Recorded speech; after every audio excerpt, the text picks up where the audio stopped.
Дзіця 2 гады ў Польшчы, а дагэтуль адказвае на любое пытанне па-беларуску. Стрём.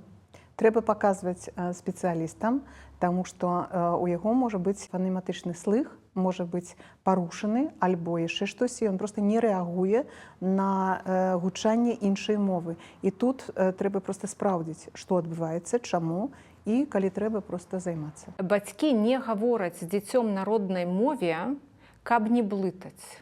Стрём.